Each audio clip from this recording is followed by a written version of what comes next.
Sejam muito bem-vindos a mais um vídeo e hoje nós vamos conversar sobre a postura do advogado quando o cliente confessa. Você não aprende isso na faculdade. E eu quero começar justamente te dizendo como é que eu escolho alguns temas para trazer aqui para os nossos vídeos. Você deve perceber que geralmente esses conteúdos eles são muito práticos e são dúvidas que surgem no cotidiano do advogado criminalista, principalmente aquele que está iniciando, aquele que quer iniciar na advocacia criminal. Bom, no curso de prática na advocacia criminal, além do mente do aluno, nós temos um grupo no WhatsApp e esse grupo é um grupo com interação. Então todos ali trocam informações, casos concretos, colocam as suas dúvidas e a gente vai trocando ali experiências. E algumas dúvidas elas surgem sempre, geralmente ligadas quase em 100% dos casos, aquele aspecto mais prático, aquele aspecto que o advogado não estudou na faculdade. Um exemplo disso é a própria confissão. O que você estuda na faculdade sobre a confissão? A natureza dela. Mas na prática, como que ela vai funcionar? Qual é a consequência? O que o advogado criminalista deve fazer? Então eu pego algumas dessas dúvidas que a gente responde lá e trago e produzo alguns vídeos. Lógico que aqui a gente não vai aprofundar totalmente o tema, mas eu tenho certeza que já vai te ajudar, já vai te trazer alguns insights aí para a sua atuação. E a gente aprofunda isso lá dentro do curso de prática na advocacia criminal. Então, se você já é aluno, já é aluna, lá no ambiente do curso, a gente tem inclusive como alegar isso, em que peça processual alegar, modelo das peças processuais. Então, vamos lá.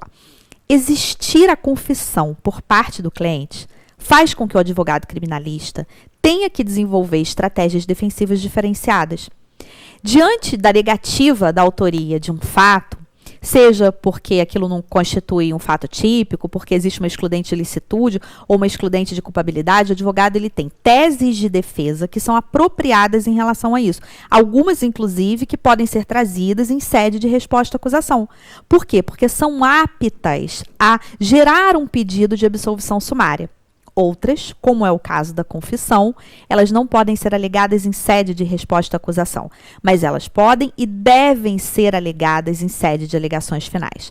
Quando o cliente confessa, isso faz com que o advogado criminalista defenda que aquela confissão seja utilizada, até porque isso é um direito público subjetivo do réu, seja utilizada como uma circunstância atenuante. Aliás, nesse sentido, nós temos a súmula 545 do STJ. Se o juiz ele utilizou aquela confissão para formar o seu convencimento, então ele tem que atenuar a pena na segunda fase da dosimetria da pena. A confissão é uma circunstância atenuante. Dentro do critério trifásico da dosimetria da pena, ela é considerada, portanto, na sentença criminal, quando o juiz condena e vai realizar a dosimetria da pena na chamada pena intermediária. Ela tem base no artigo 65 do Código Penal. Então, a confissão, ela gera por parte do advogado criminalista a necessidade de utilizar estratégias defensivas diferenciadas.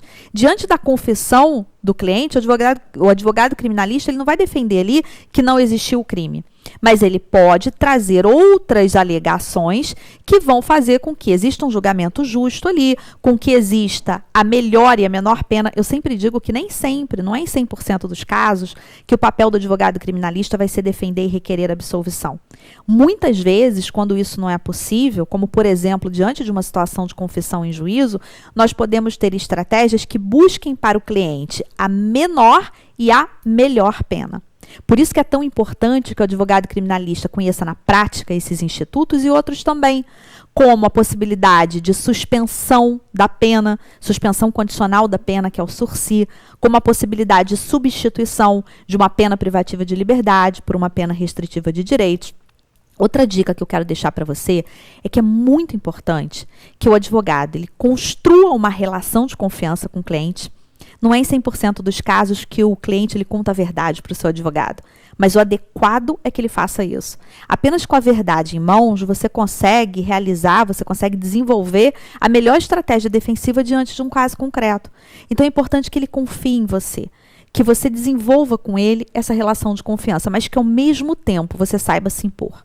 Já existiram casos, e vão continuar existindo, de clientes ou família do cliente que faz alguns pedidos indevidos ao advogado criminalista, como esconder alguma coisa que foi ali produto do crime, como muitas vezes ajudar a esconder o próprio criminoso.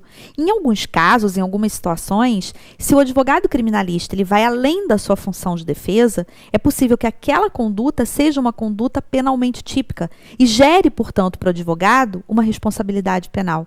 Exemplo, os crimes de favorecimento pessoal e real. Depois dá uma lidinha nos artigos 348 e 349 do Código Penal.